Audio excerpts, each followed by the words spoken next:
Obrigado. Vamos lá, gente, ao nosso texto de hoje. Bom, essa talvez seja uma mensagem um pouquinho mais complicada, mas nós vamos entender, certamente, tá? Vamos falar comigo? Eu sei que é uma pronúncia do hebraico, mas vamos falar comigo. Nafar. Falem comigo. Nafar. Isso. A imagem de Deus, tá? Então, Nafar, a imagem de Deus. Gênesis, capítulo 1, verso 26, 27, depois o 2, do 7 a 9, tá? Então, vamos tentar entender isso daí. Pode colocar o texto e eu vou fazer uma pequena introdução antes. Todos nós sabemos que os seres humanos são diferentes dos animais. Isso é lógico, tá? Lógico. E naquilo que nós iremos abordar hoje, nós vamos explicar exatamente isso também. Essa diferença que tem. Os animais, eles não são racionais. Tem racionalidade, não tem razão. E se não tem razão, não pode pensar. E se não pode pensar, eles não têm, vamos supor, a faculdade de sonhar, de planejar, etc, etc, etc. Você nunca irá ver um animal parado na esquina pensando qual será o próximo passo da vida dele. Já imaginou? Ele pode estar tomando sol lá, de repente, um cachorrinho, por exemplo, tomando sol lá, no meio da rua, eu já encontrei vários assim, um gatinho, de repentemente, irmã Madalena, em cima do muro lá, olhando não sei o quê, Aí depois entra no quintal da gente, aí a minha Kate é obrigada a dar uma corrida atrás e tal, e ele pula o muro rapidinho, como The Flash. Então, coisas assim, tá? Eles não vão pensar no abstrato, por exemplo, eles não vão raciocinar, eles sentem dor, mas não vão raciocinar sobre a dor. O ser humano não, o ser humano ele raciocina sobre a dor. E as questões abstratas, como o amor e o ódio e a tristeza, essa coisa toda. Então, o ser humano é diferente, ele é especial. Ele foi criado com faculdades, que só ele, só nós, os humanos, temos. Diferente dos vegetais, diferente dos animais. Então, é um ser realmente que coroa, digamos assim, a criação de Deus. É a obra-prima dele. Tanto é que ele foi organizando, o autor de Gênesis, ele vai mostrar isso, ele vai organizando e mostrando como Deus organizou toda a terra, todo o funcionamento da terra, colocando as coisas nos devidos lugares, como o sol, a lua, e tal. Depois ele vai criando ervas e a diversidade delas. E aí depois ele cria os animais com diferenças também entre si, em suas espécies, Animais domésticos, animais selvagens, e etc, e tal. Animais marinhos, animais terrestres, e animais também que voam. Vamos embora. Então, tudo isso daí a gente sabe. Depois ele criou o homem. Ele criou tudo por causa do homem. Ele organizou tudo aqui, todo o planeta por causa do homem. Aí ele vai e diz, então, e aí que nós vamos entrar agora no texto. Lá, Gênesis 1, 26. Leiam, fazer o favor. Também disse Deus, ação do homem as animais, conforme a nossa semelhança. Tenha ele domínio sobre os peixes do mar, sobre as aves do céu, sobre os animais domésticos, sobre toda a terra, e sobre todos os répteis, então, olha bem, nenhum ser foi criado desse jeito. Olha lá, façamos, é claro, o façamos ali está no plural e é num sentido implicitamente, né, não está claramente, mas implicitamente ali manifesta-se a trindade ali, né? Entendemos isso. Façamos o homem a nossa imagem. A imagem de quem? A imagem de Deus. Conforme a nossa semelhança, tá? Então, nós somos criados à imagem de Deus, tá? A imagem dele. Deus é uma pessoa divina, nós somos pessoas humanas, tá? Ele é eterno, não teve princípio e nem terá fim. Nós tivemos princípio, porque fomos criados, somos criatura de Deus, e somos imortais, o nosso espírito, a parte espiritual, ela é imortal, está muito claro isso nas Escrituras, tanto é que alguns irão, digamos, existir para sempre no lugar de sofrimento e outros para sempre no lugar de alegria, no paraíso. Então, a nossa alma é imortal. Parece que cuidamos pouco dela. E ela é imortal. O nosso corpo, ele é mortal. Sim, é verdade. Desde quando Adão pecou, né, então o pecado entrou no mundo, lá Romanos 5 vai desenvolver esse assunto, o pecado entrou no mundo. Então, a partir desse momento, toda a raça humana, toda a humanidade foi contaminada. Então, todos que nascem, eles nascem em pecado, tá? O que nós chamamos de pecado de Adão, ou então pecado original. Então, todos nós. E aí que vem a grande questão, tá? O primeiro Adão, diz a Bíblia, que fez o pecado entrar no mundo. O segundo Adão, Jesus Cristo, faz o pecado sair das pessoas que creem nele. Quem não crê nele permanece com o pecado. Por não crer em Cristo, permanece com o pecado, seja qual for a razão, ou quais forem as razões pelas quais ele não crê em Cristo, mas o pecado permanece nele. E se ele morrer desse jeito, sem Cristo, ele, claro, irá para o lago de fogo. Depois do juízo final, já conversamos sobre isso em outra mensagem, ele vai para o lago de fogo, será lançado lá. Porque o pecado não saiu dele, e o único que pode tirar o pecado da gente é Jesus Cristo. Olha a situação, entende teologicamente isso? É simples pensarmos assim. Mas voltando lá então no texto, então nós somos criados à imagem de Deus. Então nós somos pessoas, e pessoas que têm, como eu já falei, faculdades que só os humanos têm. E eu volto a dizer, né, da racionalidade, nós temos intelecto, nós temos inteligência, né? Tem muitas pessoas que não desenvolvem tanta inteligência assim, mas todos nós temos, todos nós somos. E tantas outras coisas que temos vontade, tá? Podemos sonhar com as coisas, imaginar as coisas, etc, tal. Então, vai embora. Então, somos a imagem de Deus, só que somos volto a dizer, somos humanos. Tem alguns aí que pensam que são divinos, que são deuses, mas todos nós somos humanos, iguais nesse aspecto de essência. Todos nós somos humanos. Somos iguais, inclusive, homem e mulher são iguais em essência.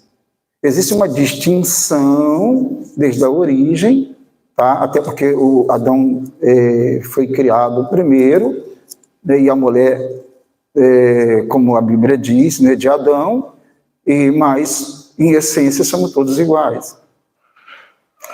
E diz lá, né, tenha ele domínio, quer dizer, isso mostra que o homem realmente é diferente.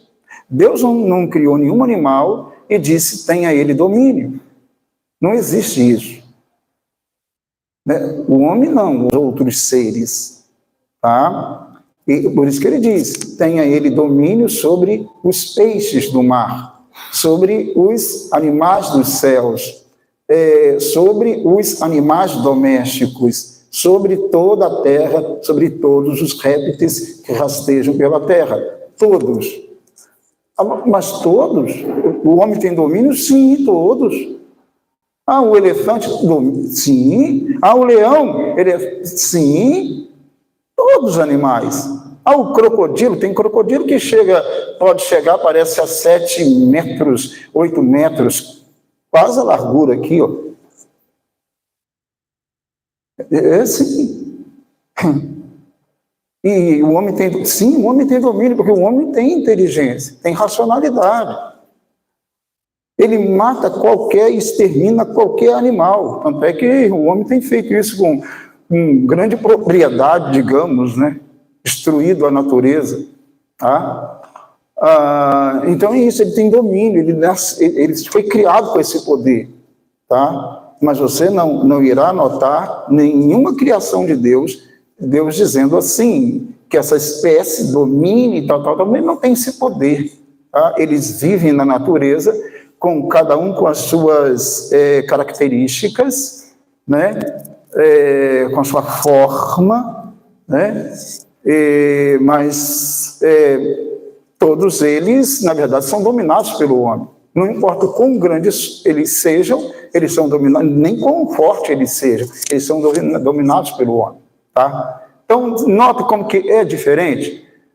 Na escola e até na universidade, e eu estava escutando alguns filósofos, eles estavam falando que o homem é um bicho, é um animal. O homem não é um animal, né? Pelo menos não para o cristão. Ele não é um animal. Animal é animal, homem é homem. Você vê que Deus trata muito diferente isso aí. Tá? Homem é homem, ser humano é ser humano, animal é animal. Tá? Bom, vamos lá, o 27. Vamos ler. Vem fazer o favor.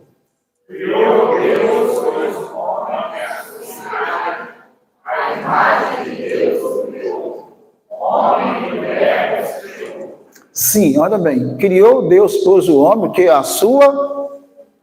a imagem dele criou o homem. Uma pessoa humana, mas uma pessoa com características de uma pessoa. Obviamente, como eu já falei. A imagem de Deus o criou. Homem e mulher Deus criou homem e mulher. Mas qual o objetivo dele ter criado homem e mulher? No próximo versículo, não estava até na anotação ali, mas no próximo versículo, Mônica coloca para a gente fazer o favor, explica por quê. Olha lá. Não. É o próximo de lá, mas não tem problema não, eu leio aqui, eu faço a leitura aqui. Costa aqui, quer ver? O verso 28 do capítulo 1. E Deus os abençoou e lhes disse, sede o quê? Fecundos, multiplicai-vos e enchei a terra, sujeitai-a, dominai sobre os peixes, tal. Mas o início aí, do 28. E Deus os abençoou, deu a bênção que dá, sede o quê? Fecundos e multiplicai-vos e enchei a. Por isso, macho e fêmea, para procriar. Tá? Só tem como ter procriação, a não ser questões superficiais ou de tecnologias aí, que eu não quero entrar nessas questões aqui, mas apenas biologicamente, naturalmente, né? Macho e fêmea para reprodução. Casamento só é bíblico, só é legítimo de acordo com isto aqui. Macho e fêmea. Porque o objetivo do casamento não está ligado restritamente aos prazeres, ao sexo, mas à reprodução. Por isso, macho e fêmea. Esse é o casamento bíblico. Fora disso, aí são outras coisas e não é a nossa questão aqui. Bom, vamos lá. Agora sim, Mônica, o texto que nós colocamos, o 2 lá, o 7, né, se eu não me engano, e o 8, né? E o 9. Vamos lá, então, agora? Ah lá, agora vamos ver. Então, eu quero... vamos voltar ao tema que você colocou, para chamar a atenção para o tema, novamente. O que está escrito lá? Repitam comigo. Nafar. Vamos falar novamente? Nafar, a imagem de Deus. Agora, vamos voltar ao texto, lá, fazer o favor. O texto, capítulo 2 de Gênesis, o 7. Agora, vamos lá. O que eu estou querendo dizer? Vamos lá, siga lá. Leia o texto, fazer o favor. Então formou o Senhor Deus o homem do pó da terra, e soprou nas narinas o fôlego dele, e o homem passou a ser alma. Então tá. Então formou o Senhor Deus ao homem do pó da terra, ele formou. A ideia de artesão mesmo, a ideia no hebraico ali, na língua original, é de trabalhar. Entende? Formar. É como um artesão, como um oleiro. Quem já viu o oleiro aí? Um oleiro trabalhando barro. Deus fez exatamente isso. Ele formou. Tem uma música... Eu não sei cantar, senão eu ia cantar uma música assim de suspense, né? Então ele formou, entendeu? Desenhou a música que foi cantada aqui hoje, ele desenhou o homem. E ele então fez o quê? Do pó da terra, e ele soprou. Nafar. Nafar. Soprou o Espírito dentro do homem. Entende? E isso ele não fez com nenhuma outra criatura. Pode observar. Pois, segundo a sua espécie, Deus, com a palavra, eles foram criados, produz a terra, mas o homem não. Nafar. Nafar. Deus soprou dentro do corpo que ele acabara de criar, Nafar, o Espírito. E ele tornou-se alma vivente. Amém. Deus, ao soprar, porque ele não fez, como eu disse, com nenhuma outra criatura, ao ele soprar, o Espírito, então, ele cuidou dos detalhes. O Espírito entrou no homem. A alma entrou no homem. Se ela não entrasse no homem, claro, não teria um organismo vivo. E há uma perfeita unidade entre o corpo e a alma, né? Uma perfeita unidade. Deus fez isso. E quando ele faz isso, ele coloca o espírito, a alma, com todas as características. E uma delas chama-se consciência. Consciência. O homem é o único ser criado com consciência, ou seja, com a capacidade de julgar, de discernir entre o que é certo e o que é errado. Essencialmente, nenhum homem tem desculpa para não adorar o Senhor. Nenhum homem tem desculpa para não reconhecer a grandeza de Deus. Essencialmente, naturalmente, espiritualmente, nenhum homem tem desculpas. Repito, para não adorar o Senhor. Para não reconhecer a grandeza dele e o poder dele. Para não amá-lo de todo o coração. O homem ele foi criado com essa consciência. Imagem e semelhança de Deus, e conforme a sua semelhança, criou os seres humanos, criou você. Então ele soprou em suas narinas, no caso o homem, né, e você e eu e toda a raça humana, ele criou do nada e colocou dentro de nós o Espírito. E nós somos pessoas criadas por Deus e temos a capacidade de entender, de compreender Deus. Limitadamente, é verdade, mas suficientemente é verdade. Então, nenhum ser humano, volto e repito isso, tem desculpas para não adorar o Senhor. Nenhum ser humano pode dizer que não conheceu a Deus. Nenhum ser humano. E o ateu? Também não. Também não.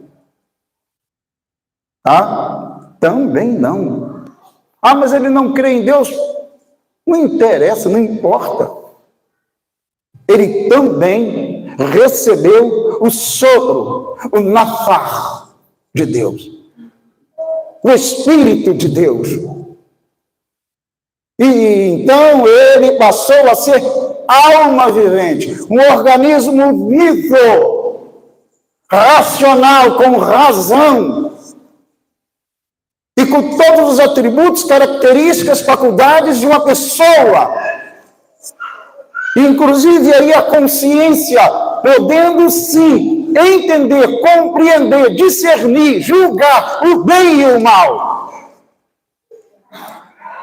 Deu para entender? Agora vamos lá. O verso 8, no caso do 2. O que diz?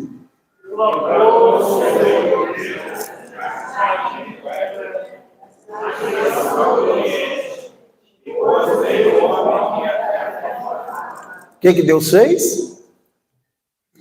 Deus plantou o Senhor Deus um jardim no Éden. Um jardim. Deus cuidou da criação nos seus mínimos detalhes. E Ele não mudou. Ele tem interesse em cuidar de mim e de você nos mínimos detalhes. Nos mínimos detalhes. Eu posso ter mudado, mas Ele não mudou. Então, um jardim, na direção do Oriente, e pôs nele o homem que o formara, que ele acabara de fazer, de forma manual, artesanal, como a ideia do texto dá. Agora, para a gente fechar aí o verso 9, olha o que diz.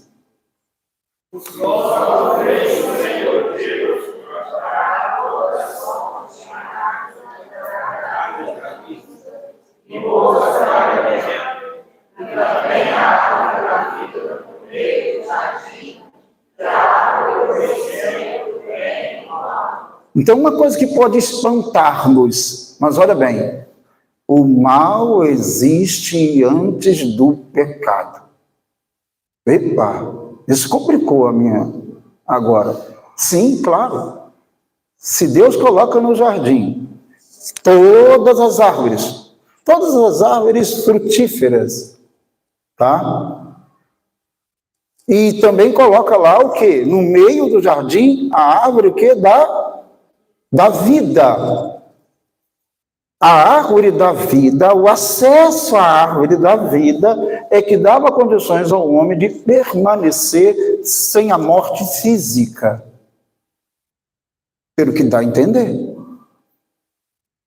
É a árvore da vida que dá condições ao homem de não morrer fisicamente, porque ele tem acesso à árvore da vida, então ele tem vida. Deu para entender? Por isso a árvore da vida está ali. Tanto é que depois da queda, Deus, no caso, pela graça dele, ele tira o homem do jardim e protege a árvore da vida. Porque se o homem tivesse acesso, depois do pecado, à árvore da vida, simplesmente o homem iria viver eternamente separado de Deus. Como os anjos caídos são eternamente separados de Deus. A situação dos anjos é irreversível, de condenação dos anjos é irreversível. Os homens também, se tivesse acesso à árvore da vida, a situação dele, do homem, seria irreversível. Para sempre estaria separado de Deus. Entende? Então, por isso a árvore da vida está ali. Porque isso faz com que o homem viva e continue vivendo. Bom, mas também tinha outra árvore, que é a árvore do bem e do mal. Então, o mal já existe. Não podemos esquecer que Lúcifer, em rebelião contra Deus, tá? Foi lançado dos céus, tá? A gente não pode esquecer. E a queda vai ser justamente por causa, realmente, da visita desse, né, ser, né, Apocalipse irá esclarecer isso, que a serpente do Éden, o dragão, bababá, e tal. Mas, voltando aqui, tá? A árvore do conhecimento do bem e do mal. O homem, então, para fechar e concluir essa mensagem, o homem foi criado com o quê? Com a capacidade, com a consciência, com a vontade estabelecida, com a razão estabelecida dentro de si. Porque o nafar de Deus, o sopro de Deus, tá? Fez o homem esse ser pensante, esse ser que tem consciência e que sabe sim, e consegue sim discernir entre o bem e o mal, e Deus não colocou robôs aqui.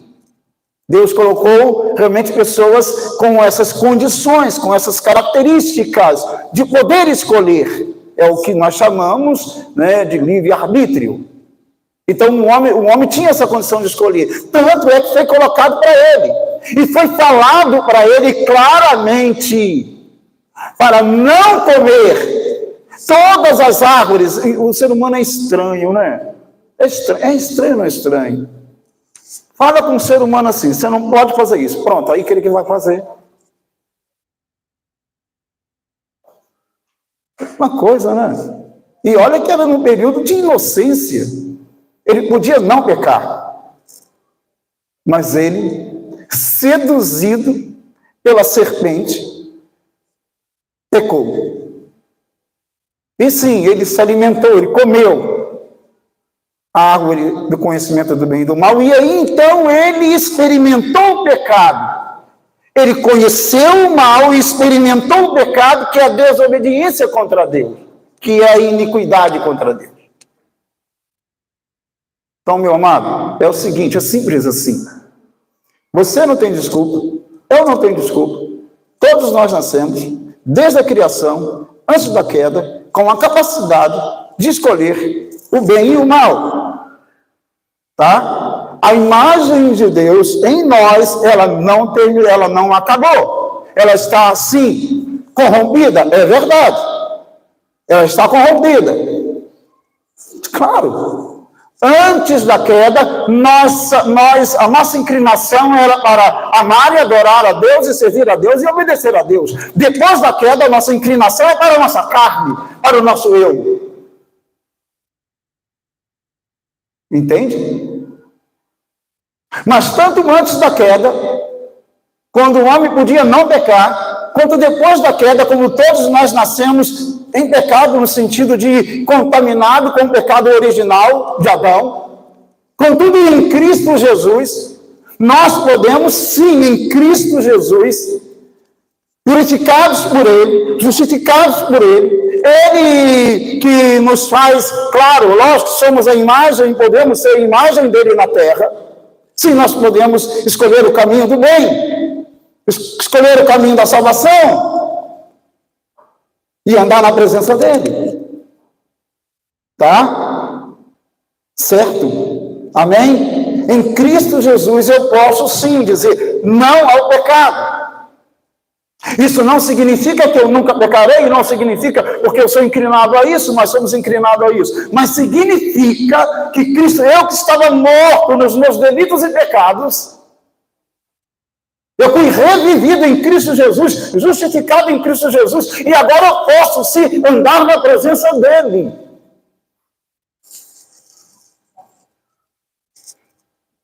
E fazer o que é certo ou o que é errado. Sabendo que, se eu escolher o mal, se eu escolher o pecado, terei consequências disso. Porque no céu, ninguém entra com pecado.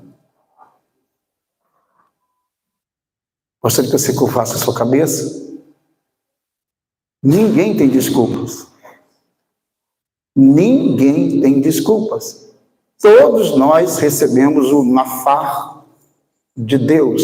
Somos imagem de Deus. Tá? Todos nós somos contaminados.